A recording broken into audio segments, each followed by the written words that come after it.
আসসালামু আলাইকুম ওয়া রাহমাতুল্লাহি ওয়া বারাকাতুহু। প্রিয় শিক্ষার্থীরা, কেমন আছো সবাই? আশা করি প্রত্যেকেই ভালো আছো। প্রিটেস্ট ফেজ 2 পরীক্ষা শেষ হয়ে গিয়েছে। শীতকালীন যে ছুটি ছিল সেই ছুটিও তোমরা উপভোগ করেছো। শীতকালীন ছুটি শেষে নতুন দিনে নতুন বছরে সবাইকে নতুন বছরের শুভেচ্ছা জানিয়ে আজকের ক্লাস শুরু করতে যাচ্ছি। নতুন প্রত্যয়ে, নতুন প্রত্যাশায়, নতুন উদ্দীপনায় তোমরা প্রত্যেকেই জেগে ওঠো, তোমাদের মনকে জাগিয়ে তোলো এবং তোমাদের যে পরীক্ষা রয়েছে, নেক্সট টেস্ট পরীক্ষা এবং ফাইনাল পরীক্ষা, সেই ফাইনাল পরীক্ষাকে সামনে নিয়ে ভালোভাবে প্রস্তুতি শুরু করার প্রত্যয় নিয়ে আজকের অনলাইন ক্লাসে তোমাদের সবাইকে স্বাগত জানাচ্ছি। তোমাদের সাথে রয়েছি আমি আমিন স্যার, প্রভাষক, বাংলা বিভাগ, আখাউড়া ক্যাম্ব্রিয়ান কলেজ। প্রিয় শিক্ষার্থীরা, আমরা প্রিটেস্ট ফেজ 2-তে বাংলা প্রথম পত্রের উপরে পড়াশোনা করেছি। এখন যেহেতু টেস্ট পরীক্ষা চলে আসছে, এখন পর্যন্ত পুরো সিলেবাস আমরা যদিও হাতে পাইনি, আমাদের টেস্ট পরীক্ষায় সম্ভবত পুরো সিলেবাস অর্থাৎ ফার্স্ট পেপার, সেকেন্ড পেপার, দুইটা পেপারের উপরেই আমাদের পরীক্ষা হওয়ার সম্ভাবনা রয়েছে। সেই সম্ভাবনাকে সামনে নিয়ে যেহেতু অতি সম্প্রতি অর্থাৎ এই পরীক্ষায় আমরা ফার্স্ট পেপার পড়েছি, এখন আমরা সেকেন্ড পেপার পড়বো ইনশাআল্লাহ। তো প্রিয় শিক্ষার্থীরা, আজকে প্রথমেই আমরা দেখে নিই, আমাদের পাঠ ঘোষণা করে নিই কী পড়বো আমরা আজকে। কি পড়বো দেখে নিই। পাঠ ঘোষণা হচ্ছে, দেখো, বাংলা ভাষার অপপ্রয়োগ ও শুদ্ধ প্রয়োগ। অর্থাৎ বাংলা ভাষায় আমরা বিভিন্ন সময় দেখে থাকি প্রচলিত কিছু ভুল, ইচ্ছাকৃত ভুল, বিভিন্ন ধরনের ভুল বাংলা ভাষায় বলার ক্ষেত্রে হয়ে থাকে।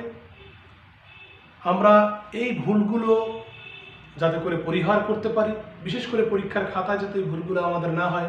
যেমন আমরা যদি একটি উদাহরণ দিই, আমরা অনেক সময় বলে থাকি শুধুমাত্র তোমাকে একা গেলেই চলবে। এই যে শুধুমাত্র, এই শব্দটি হচ্ছে ভুল। এখানে শুধু হবে অথবা মাত্রা হবে, মাত্র হবে। সাধারণত আমরা শুধু লিখে থাকি, মাত্র এখানে লেখা যাবে না।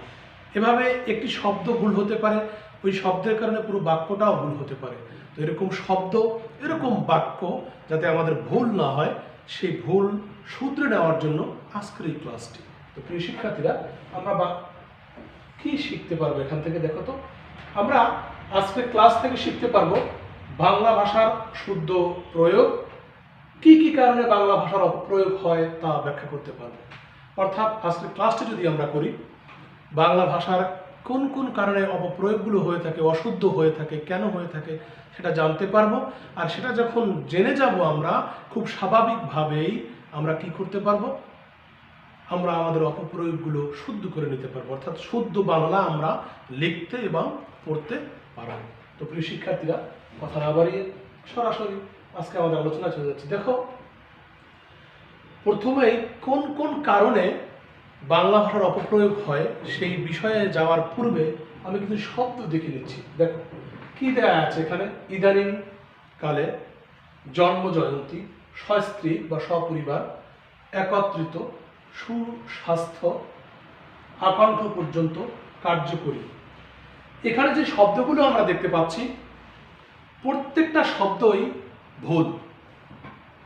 এখানে যেই শব্দগুলো আমরা দেখছি প্রত্যেকটা শব্দই কি ভুল শব্দ। কিন্তু আমরা কি করি, আমরা এই ভুল শব্দগুলোই কিন্তু প্রয়োগ করি, এই ভুল শব্দগুলোই কিন্তু আমরা ব্যবহার করে থাকি। প্রিয় শিক্ষার্থীরা, আমরা দেখব যে আসলে ভুলগুলো কোথায়। দেখো, আসলে মূলত ইদানিং কালে শব্দটি ইদানিং কালে হবে না, শুধু ইদানিং হবে।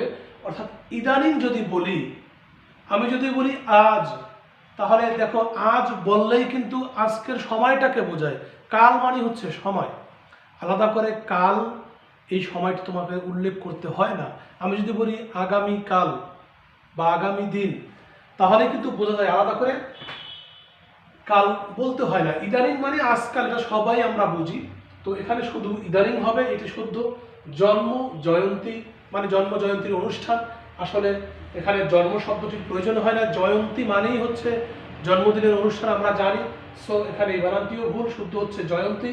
এখানে সস্ত্রীক, স মানে হচ্ছে নিজ, এই যে শয় বফলা, এখানে শয় বফলা, এই স মানে হচ্ছে নিজ। সস্ত্রীক মানে হচ্ছে নিজ স্ত্রী। আসলে সস্ত্রীক বা সপরিবার আমরা যখন বলি আপনি সপরিবারে বা সস্ত্রীক আমন্ত্রিত, এর মানে আপনাকে স্ত্রীকে সাথে নিয়ে আসতে হবে, অর্থাৎ আপনার সাথে আপনার স্ত্রীও আসতে পারবে। তার মানে এখানে এই স দ্বারা বোঝাচ্ছে সাথে, কিন্তু এখানে কিন্তু স দ্বারা সাথে বোঝাচ্ছে না, স দ্বারা বোঝাচ্ছে নিজ। তার মানে হচ্ছে এই শব্দটি হচ্ছে ভুল। এখানে কি হবে? এখানে হবে শুধু স্ত্রী, অর্থাৎ বফলা হবে না। এরপরে একত্রিত, এটাও ভুল, বানানটি হবে একত্র। এরপরে সুস্বাস্থ্য, সু শব্দটি এখানে হবে না, শুধু স্বাস্থ্য। আকণ্ঠ পর্যন্ত, আকণ্ঠ মানেই হচ্ছে কণ্ঠ পর্যন্ত, আকণ্ঠ আলাদাভাবে পর্যন্ত শব্দ দেওয়ার প্রয়োজন হয় না। এরপরে রয়েছে কার্যকরী, কার্যকরীটা বানানটিও ভুল, কার্যকরীর শুদ্ধ বানান হলো কার্যকর। তো প্রিয় শিক্ষার্থীরা, আমরা জানলাম, আমরা দেখলাম যে আসলে প্রত্যেকটি বানানই এখানে রয়েছে ভুল, কিন্তু আমরা এই ভুলটাই কি করি? শুদ্ধ রূপে প্রয়োগ করে থাকি। যদিও যেহেতু প্রচলিত ভুল বলে অনেক সময় পরীক্ষক বা যিনি কথা তোমার কথা শোনেন, সে হয়তো এটাকে কেয়ার করে না, বা সে হয়তো এটাকে মানে ভুল বলে আমাকে ধরিয়ে দেন না। তো প্রিয় শিক্ষার্থীরা, এরপরে আরো কতগুলো শব্দ আমরা দেখি। দেখো, আশঙ্কা, সম্ভাবনা। আশঙ্কা, সম্ভাবনা আমরা কি মনে করি? দুইটাই কিন্তু সেম অর্থ বহন করে, তাই না? এটাই আমরা মনে করি। আসলে না, আশঙ্কাটা আসলে পজিটিভ অর্থ দেয়, সম্ভাবনাটা নেগেটিভ অর্থ দেয়। আমি যদি বলি তার আসার সম্ভাবনা রয়েছে, এখানে আসলে নাও আসতে পারে, এরকম একটা কথা বোঝায়। আর যদি আমরা বলি তার আসার আশঙ্কা রয়েছে, আশঙ্কা মানে হচ্ছে সে আসবেন, অর্থাৎ এটা পজিটিভ অর্থ দেয়, সম্ভাবনাটা নেগেটিভ অর্থ দেয়। এরপরে সাবেক এবং প্রাক্তন, সাবেক প্রাক্তনের মধ্যেও কিন্তু বিস্তর তফাৎ রয়েছে। যেমন সাবেক দ্বারা আমরা বুঝি অনেক পুরনো, মানে একেবারে পুরনো, অনেক। আর প্রাক্তন মানে বুঝি আমরা বলি না প্রাক্তন ছাত্র, মানে এই কিছুদিন আগে ছাত্র হচ্ছিল, এখন সে কলেজ থেকে বা স্কুল থেকে বেরিয়ে অন্য ইউনিভার্সিটিতে গিয়েছে বা কলেজে গিয়েছে।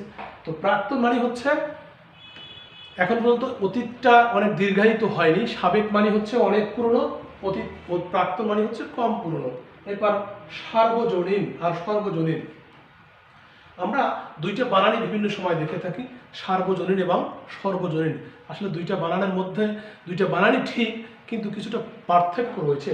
দেখো, সার্বজনীন মানে হচ্ছে সম্মানীয় ব্যক্তি বা সম্মানিত ব্যক্তি, কোনো ব্যক্তিকে সম্মান প্রদর্শন করা বোঝাতে সার্বজনীন। আমি আবারও বলছি, সার্বজনীন মানে সম্মানজনক কোনো ব্যক্তিকে নির্দেশ করে, সর্বজনীন মানে সর্বসাধারণ, মানে সবাইকে নির্দেশ করে। আমি আবারও বলছি, সর্বজনীন মানে সবাইকে নির্দেশ করে, সার্বজনীন মানে একজন ব্যক্তিকে সম্মান দেওয়ার অর্থে নির্দেশ করে। প্রিয় শিক্ষার্থীরা, আরও কিছু বানান আমরা দেখে নেই। অর্থনৈতিক, সমসাময়িক, রাজনৈতিক, মুহ্যমান, সৃজন। এখানে যে বানানগুলো দেখছি আমরা, প্রত্যেকটা বানানই কি ভুল, যদিও আমরা এই বানানগুলোই কিন্তু পরীক্ষার খাতা সহ বিভিন্ন জায়গায় আমরা কথা বলার ক্ষেত্রেও কিন্তু ব্যবহার করে থাকি। তাহলে এই বানানগুলোর শুদ্ধ রূপ কোনটি, সেই শুদ্ধ রূপগুলোই আমরা এখন দেখার চেষ্টা করব। দেখো কি দেয়া আছে: অর্থনৈতিক, রাজনীতিক, সমসাময়িক, মুহ্যমান, সর্জন। কিন্তু আমরা পড়েছিলাম কি? দেখো, অর্থনীতিকরে কি করেছিলাম? অর্থনীতিকরে পড়েছিলাম অর্থনৈতিক, সমসাময়িককে পড়েছিলাম সমসাময়িক, রাজনৈতিক, এটা শুদ্ধটা হচ্ছে রাজনীতিক, সৃজন, সর্জন, মুহ্যমানটা হবে মুহ্যমান, ময়কার হবে। বানানগুলো আমরা একটু খেয়াল করি, এখানে খেয়াল করি, স্ক্রিনশট দিয়ে প্রয়োজনে দুইটা একসাথে দেখি, দুঃখিত। তো প্রিয় শিক্ষার্থীরা, আমরা দেখলাম যে আমরা ব্যবহার করি কি আর সঠিক বানানটা আসলে কি। কিন্তু তোমাদের কাছে প্রশ্ন থাকতে পারে, স্যার আমরা তো বইতেও এরকম বানান অনেক সময় দেখতে পাই। হ্যাঁ, প্রচলিত ভুল হিসাবে এটাকে শুদ্ধ গণনা করা হয় বা শুদ্ধ হিসাবে ধরে নেওয়া হয়। তার মানে এই নয় যে আমরা কি করব, আমরা ভুলটাকে প্রয়োগ করব, আমরা চেষ্টা করব শুদ্ধটাকে প্রয়োগ করার জন্য। এই যে বানানগুলো আমি দেখলাম, এই বানানের প্রত্যেকটা বানানেই কিন্তু শুদ্ধ বানান, প্রত্যেকটাই। কি কেমন শুদ্ধ? প্রচলিত ভুল শুদ্ধ, অর্থাৎ এই ভুলটাই প্রচলিত হয়ে আসছে, এই জন্য আমরা এটাকে শুদ্ধ মনে করি। মূলত শুদ্ধ হচ্ছে কোনগুলো? মূলত শুদ্ধ হচ্ছে এগুলো। তার মানে আমরা এখন থেকে চেষ্টা করব এই শুদ্ধ বানানগুলো প্রয়োগ করা। এরপরে কি আছে আমরা দেখে নিই। স্লাইডটা নিচে নেমে গেছে, খুবই দুঃখিত। এখানে কতগুলো উদাহরণ দেওয়া আছে দেখো, ভুল বানানের উদাহরণ, ভুল বাক্যের উদাহরণ। লক্ষ লক্ষ জনতারা সব সভায় উপস্থিত হয়েছিল। লক্ষ লক্ষ জনতারা সব সভায় উপস্থিত হয়েছিল। দেখো এখানে কিন্তু স্পষ্টভাবে প্রতীয়মান হয় না এখানে কি আছে। লক্ষ লক্ষ জনতা, আবার রা দিচ্ছে এখানে, আবার সব দিয়েছে এখানে। যদি এরকম মতো লক্ষ লক্ষ জনতা সবাই উপস্থিত হয়েছিল, এটাই কিন্তু শুদ্ধ। কিন্তু এখানে লক্ষ লক্ষ জনতা আবার রা দিয়েছে, এখানে বহু বচন করেছে, এখানে বহু বচন করেছে, আর এখানে তো বহু বচন শব্দ রয়েছেই। স্বাভাবিকভাবেই আমরা কি বলবো, এই বাক্যটি ভুল। যেসব ছাত্রদের নিয়ে কথা হলো তারা বখাটে, তারা বখাটে। এই যে যেসব ছাত্র নিয়ে কথা হলো, ছাত্রদের, এখানে যে সব সব কথাটি আছে, এখানে সব দেব যে ছাত্রদের নিয়ে কথা, অথবা যেসব ছাত্র নিয়ে কথা। ভুল বানান আমরা এরকমই কিন্তু করে থাকি, বাক্যে প্রয়োগ করে থাকি, লিখেও থাকি এবং বলেও থাকি। আমি বাঁচলে বাপের নাম, আসলে আমি না, আপনি বাঁচলে বাপের নাম। এইভাবে করে বিভিন্ন ধরনের ভুল আমাদের মধ্যে হয়ে থাকে। আরও কিছু ভুল আছে দেখো, আমি খুবই দুঃখিত, এখানে স্লাইডটা নিচে নেমে গেছে একটু। আমার প্রথম স্ত্রী কাজ করেন তথ্য মন্ত্রণালয় হবে এখানে, এই বানানটাই এখানে। আমার প্রথম স্ত্রী কাজ করেন তথ্য মন্ত্রণালয়ে। স্বাভাবিকভাবে আমরা যখন বলবো বাক্যটি, আমাদের বাক্যটি বলার মধ্যেই দেখবে যে এক ধরনের ভুল বেরিয়ে আসছে। তাহলে শুদ্ধ বাক্য করবি, শুদ্ধ হচ্ছে আমার স্ত্রী প্রথম কাজ করেন তথ্য মন্ত্রণালয়ে। অর্থাৎ ওই যে কোনো এক ব্যক্তি তার স্ত্রী প্রথমে যে কাজ করেন যেই জায়গাটায়, সেটা কোথায়? তথ্য মন্ত্রণালয়। তাহলে বাক্যটা কি হবে? আমার স্ত্রী প্রথম কাজ করেন তথ্য মন্ত্রণালয়ে। আর এখানে কি বলেছে দেখো, আমার প্রথম স্ত্রী কাজ করেন তথ্য মন্ত্রণালয়ে। তার মানে এখানে কিন্তু নেগেটিভ একটা কিছু বোঝাচ্ছে, অর্থাৎ মানে তার আরও এক স্ত্রী আছে, কিন্তু তুমি বাক্যের মধ্যে তো সেটা বোঝাতে পারবে না। মানে এটা মানে হয়তো অন্যত্র থাকতে পারে, বাট এখানে যেহেতু একটা বাক্য, এই বাক্যের মধ্যে তোমাকে পজিটিভটাই নিতে হবে। পরের উদাহরণটা আমরা যদি লক্ষ্য করি, আমাদের দেশ একসময় ব্রিটিশদের অধীনস্থ ছিল। এই যে এখানে এই বাক্যটার মধ্যে যে কোনো একটা শব্দ ভুল আছে, এই শব্দটাকে আমার একটু উলট পালট করে দিলেই কিন্তু সহজ হয়ে যায়। আমাদের দেশ একসময় ব্রিটিশদের অধীন ছিল, অধীনস্থ, এই বানানটি ভুল। কি হবে সঠিক বানান? অধীন। প্রিয় শিক্ষার্থীরা, আমরা যে বাক্যগুলো লক্ষ্য করলাম, বাক্যগুলোর মধ্যে আমরা কি লক্ষ্য করলাম? আমরা দেখলাম পুরো বাক্যটা কিন্তু আমাদের ভুল থাকে না, পুরো বাক্যের মধ্যে কোনো একটা শব্দ ভুল থাকে।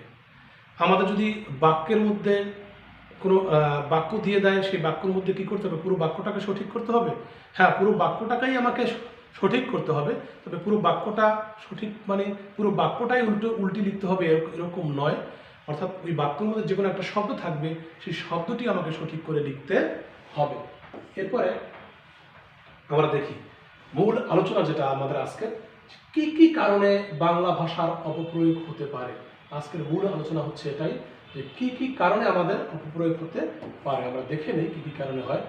বানানজনিত, দেখো বানানের কারণে আমাদের অপপ্রয়োগ হয়। বানানজনিত ভুল, অর্থাৎ আমরা কি করি? বানান ভুল লিখি। বানান ভুল লেখার কারণে বাংলা ভাষার ক্ষেত্রে আমাদের অপপ্রয়োগ হয়ে থাকে। কোন ধরনের বানান ভুল হয় দেখি আমরা। দেখো ইতপূর্বে, আমরা একটু লক্ষ্য করবো প্রত্যেকটা বানান এখানে সঠিক আছে, কিন্তু আমরা ভুল অনেক সময় লিখে থাকি। ইতপূর্বে, মনকষ্ট, ইতর পরে বিসর্গ রয়েছে, মন পরে বিসর্গ, মনকষ্ট, মনপুত, মনক্ষুণ্ণ, মনসংযোগ। প্রত্যেকটা বানান কিন্তু এখানে সঠিক আছে, কিন্তু আমরা অনেক সময় কি করে ফেলি? আমরা বিসর্গটা বাদ দিয়ে দিই।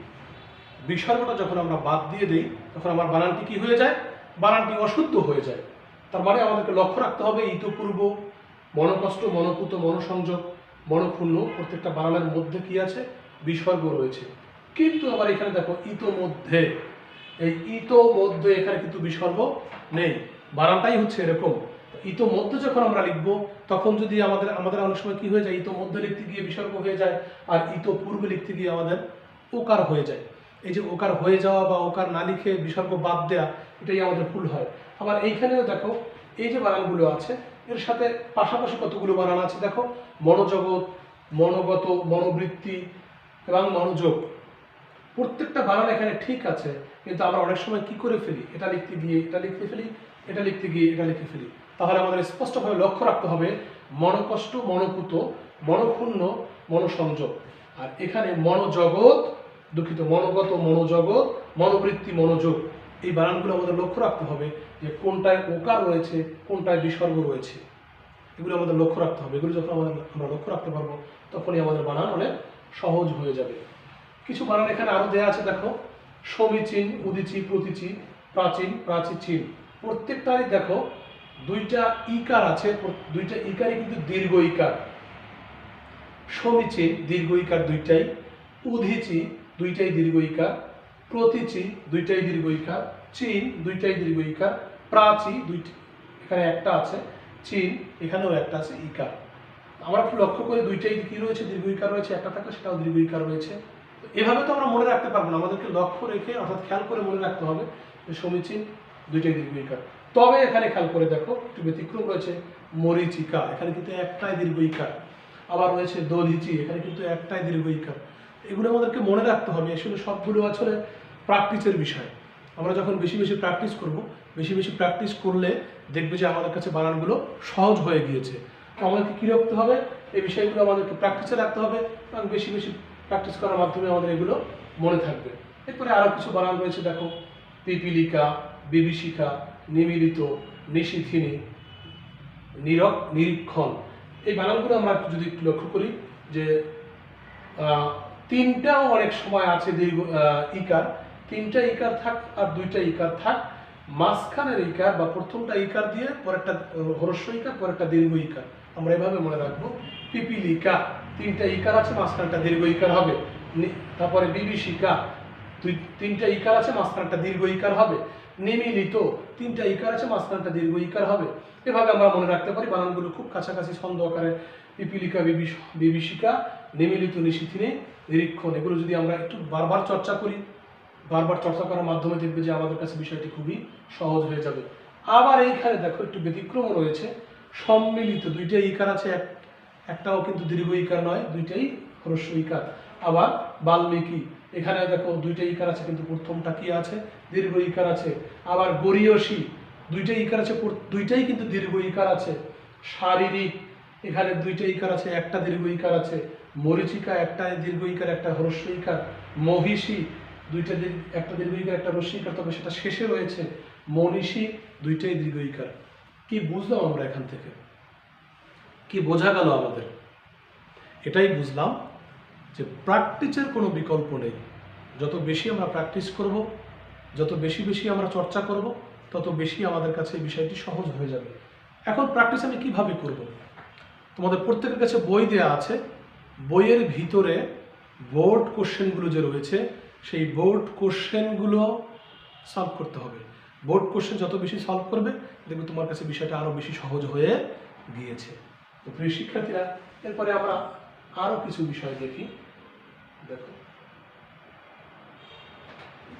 কটূক্তি, কটু, কটু, এখানে প্রত্যেকটা বানান লক্ষ্য করো। কটূক্তি দীর্ঘ দীর্ঘ উকার, কটু হ্রস্ব উকার। নূতন দীর্ঘ উকার, নতুন হ্রস্ব উকার। ভূত, প্রত্যেক ভূতেই কি হয়, দীর্ঘ উকার হয়, দীর্ঘ উ, অদ্ভুত হ্রস্ব উ। মুমূর্ষ দীর্ঘ উ, মুমুক্ষু দীর্ঘ হ্রস্ব উ। মুহূর্ত দীর্ঘ উ, মুহুর্মুহু হ্রস্ব উ। স্ফূর্তি দীর্ঘ উ, ফুর্তি হ্রস্ব উ। দ্রূহ, দুঃখিত, এটার সাথে এটা মিল নাই, খুবই দুঃখিত। দ্রূহ, দ্রূহ রয় দীর্ঘকার, শুশ্রূষা রস্যুকার। আমরা দেখলাম যে এখানে কিভাবে দীর্ঘ উকারটা কিভাবে এখানে হ্রস্ব উকার হয়ে যায়, এই বানানগুলো আমরা মনে রাখবো। আবার এই পূর্বাঙ্গ অপরাঙ্গের মধ্যে আমরা একটা বানান ঝামেলা করে দিই, মনে রাখবা। মধ্যাহ্ন মানে মাঝখানে, ন মাঝখানে হবে। আবার সায়াহ্ন, এটাও ন মাঝখানে হবে, ঠিক আছে? অপরাহ্ন, মধ্যাহ্ন, এগুলো আমরা মনে রাখার চেষ্টা করবো। এভাবে যখন আমরা প্র্যাকটিস করব, বেশি বেশি মনে রাখবো, তখন দেখবো যে আমাদের কাছে বিষয়টা খুবই সহজ হয়ে যাবে। এগুলো আবার স্ক্রিনশট দিয়ে দিয়ে বেশি বেশি করে মনে রাখবো এবং বোর্ড কোশ্চেনগুলো সমাধান করব। এরপরে শব্দগত অপপ্রয়োগ। শব্দগত অপপ্রয়োগটা কি আমরা যদি লক্ষ্য করি, আলস্যতা, আলস্য সঠিক হবে আলস্য। ঐক্যতা, সঠিক শব্দটি হবে ঐক্য। অপকর্ষতা, সঠিক হবে অপকর্ষ বা অপকৃষ্টতা। কার্পণ্যতা সঠিক হবে কৃপণতা বা কার্পণ্য। দৈন্যতা শেষ দিক থেকে আসে দৈন্যতা, সঠিক হবে দৈন্য বা দৃঢ়তা। বাহুল্যতা সঠিক হবে বহুলতা বা বাহুল্য। একাত্রিত সঠিক হবে একাত্র। অধীনস্থ সঠিক হবে অধীন। তো আমরা লক্ষ্য করলাম কিভাবে খুব সহজেই আমরা এগুলোকে লক্ষ্য করলাম যে সঠিক বানান আসলে কোনটি। আমাদেরকে কি করতে হবে? প্র্যাকটিসের মাধ্যমে এগুলো বেশি বেশি করে মনে রাখতে হবে। এরপরে অপপ্রয়োগগুলো আমরা একটু দেখে নিই। এতক্ষণ পর্যন্ত যে আমরা পড়লাম অপপ্রয়োগ দেখে নিই। অশুদ্ধ কি আছে দেখো, শুধু নিজের না দেশের উৎকর্ষতা সাধন করা প্রয়োজন। এই যে উৎকর্ষতা, সঠিকটা কি হবে? উৎকর্ষ হবে। তো পুরো বাক্যটা আমার দেখা প্রয়োজন হয় না। যখন প্রথম বাক্যটা আমি পড়ব স্বাভাবিকভাবেই বানানটি আমার সামনে চলে আসবে, তাহলে কি হবে? উৎকর্ষ হবে। আবার অশুদ্ধ কি আছে দেখো, তার কথার মাধুর্যতা নেই। সঠিকটা কি হবে এখানে? মাধুর্য অথবা মধুরতা নেই। পুরো বাক্যটা যখন আমি দেখবো মাধুর্যতা ভুল, তাহলে এটা সঠিক কি হবে? মাধুর্য। সঠিক করে দেবো, সঠিক হয়ে যাবে। তো প্রিয় শিক্ষার্থীরা, এই ছিল মোটামুটি আজকে আমাদের আলোচ্য বিষয়। দেখো, বোর্ডের কোশ্চেন যদি আমরা একটা দুইটা বোর্ডের কোশ্চেন, মানে পুরোটা না, এক দুইটা সলভ করার চেষ্টা করব। সলভ করলে দেখবে যে আমাদের কাছে সহজ হয়ে যাবে বিষয়গুলো। মেয়েটি বেশ বুদ্ধিমান, কি হবে? বুদ্ধিমতী। এটা আমাদের এখানে ছিল না। আমরা যদি আমাদের আজকে পাঠের মধ্যে ছিল, সেই পাঠেরটা যদি দুই একটা সমাধান করি। দেখো, এই যে এখানে দেখো, লক্ষ্য করে দেখো, আজকে পাঠের মধ্যে ছিল এমন কিছু শব্দ। ইদানিং কালে সঠিকটা কি আছে এখানে? দেখো তো, ইদানিং। ইদানিং যখন আমি লিখছি দীর্ঘ ইকার হয়ে যাচ্ছে। ইদানিং কালে কি আছে এখানে? ইদানিং। এরপরে আরো কিছু, এর মধ্যে আরো কিছু বানান আছে যেগুলো তুমি প্র্যাকটিস করলে দেখতে পাবে। কিছুক্ষণ মিজান বললো যে লজ্জাস্কর। লজ্জাস্কর যদিও আসেনি, লজ্জাস্কর হবে লজ্জাকর।